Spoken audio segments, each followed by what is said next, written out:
We'll get to immigration shortly, but first, our roundtable. We have Bill Kristol, editor of the Weekly Standard, Democratic strategist Donna Brazile, talk radio host Laura Ingraham, and Illinois Congressman Luis Gutierrez. Bill, I want to start with you. You called Cantor's loss a verdict against the Republican leadership in Washington. But virtually every other primary leading up to this, Republican leadership figures won. Wasn't this a matter of Cantor losing touch with his district? Well, it was a matter of a lot of things. It was a matter of immigration. It's ridiculous, the people who are saying, well, immigration wasn't an issue. It was the main issue in the race. A guy who was outspent 25-1. The Cantor campaign spent more on two steakhouses here in Washington, BLT Steak and Bobby Van's, both fine places. You and I have probably been to them occasionally. $168,000 entertaining lobbyists and donors at these two steakhouses, more than Dave Brat spent on his entire campaign. He lost by 8,000 votes, by over 10%. Something was going on there. Cantor was out of touch with his district. Immigration was a big issue, but above all, Republican voters are unhappy with Republican leaders.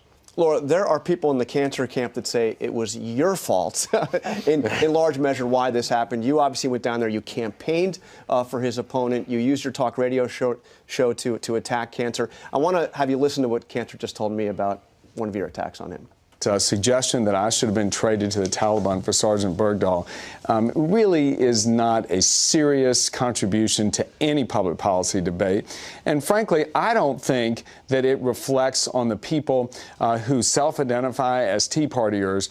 I think they reject that kind of notion, and it's just not serious, and frankly, it cheapens the debate.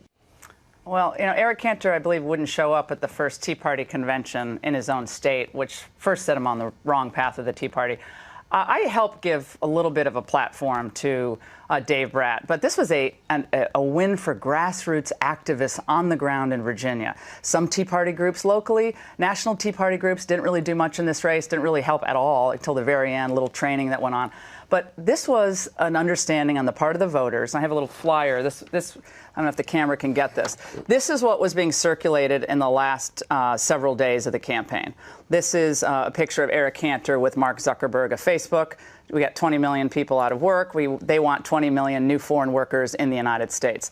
This was a campaign where the voters understood that if Eric Cantor went back to Washington, that was a green light for immigration reform. They call it that. The voters called it amnesty. It's so odd, though. I mean, Cantor also had his own flyer saying he was against amnesty. He was standing against amnesty. He had $5 million to send that one out, didn't he, John? But I also have to say, I ran into Lindsey Graham right after, Wednesday after election. He said, what is Eric Cantor's position on immigration reform? I don't know. He was hardly a leader of the charge. He was the Well, actually, that's totally wrong. And the interview it was just stunning to watch that interview. He hasn't learned anything.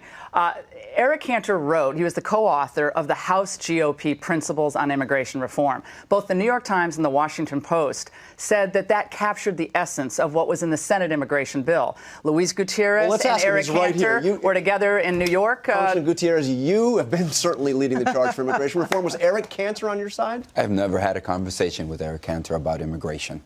I've never had one conversation. Wow. We were at a religious site, a synagogue, in Queens together to talk about the plight of Jews in this country and his own personal experience as a Jew. That is the one time. And I think that it is regrettable. Look, I'll tell you something.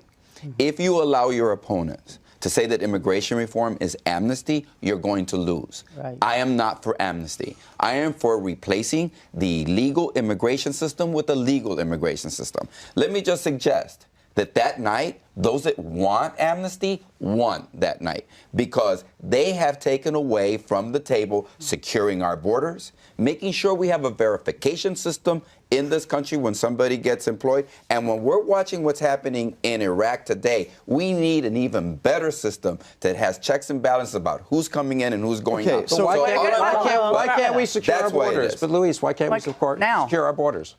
Why have people who voted against Eric Cantor taken that off the table? Because if you talk to anybody on the border and talk to them about security, the first thing you need to do is you need to have a legal immigration system that allows people to come here. So we can't enforce our laws right now. That's not what I'm saying. All right. Yes, you are saying that. That's not what I'm saying. We can't enforce our laws. What I am saying Luis, is the following. But Luis, did you not praise Eric Cantor's principles on immigration that were in the House of Representatives? Did you not praise those principles? Here's what I said.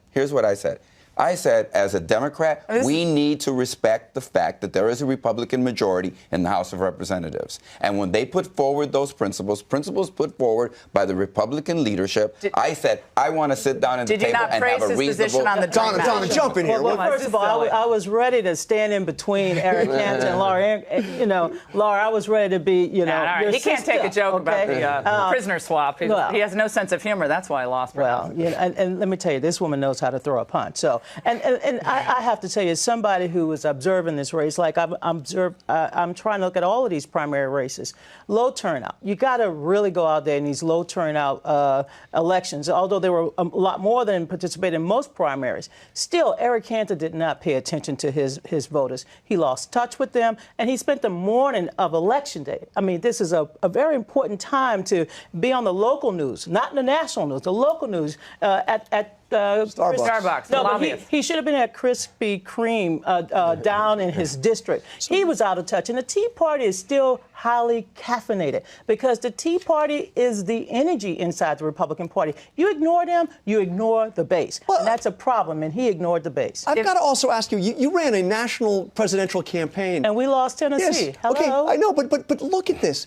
He ran ads, Cantor ran ads attacking Dave Brat by name. This is somebody nobody had heard of. Isn't that like malpractice? He raised his profile. Yes, we lost him. Jonathan, let me add a point on this. He raised his profile. And this was a classic David versus Goliath. Right. What Mr. Brat had, Professor Brat, he had energy, he had a message, and that resonated with voters. Also, Eric Cantor ran ads. His political consultants told him this will be clever. Brat's running to your right on immigration and other issues as a true conservative, and you're part of the squished Republican leadership. So attack Brat as a liberal. Why? Because Governor Kane, a Democrat, put him on some advisory board on economic development. Yeah. Pretend you're to the right of Brat on immigration. Yeah, that's what about $1 million of the ads were. But I think it showed a certain contempt for the voters, and it backfired. And Jonathan, on Lindsey Graham, you made a Graham point. This has to be corrected. There were 6 opponents of Lindsey Graham in that primary. Not one of them ran on the issue of immigration. None of them ran the Dave Brat campaign, which I've got to ask Jonathan, you have to understand this, which was focused on the working class. Let me just say that. None of them ran that issue. One of the major challenges to Lindsey Graham was immigration. And not in his 6 opponents. If I could finish. I know you're used to your radio talk show where you get to talk all the time. But this is TV. I get a chance. And it's also ABC. But let me just say the following. Look, the fact is that Lindsey Graham got more votes this time than he did the last time. Now, you want to know who who didn't hide his position. Let me just say, because he said he was not. Dollars. He said he was for replacing our illegal immigration system. But let me, if I could just finish that.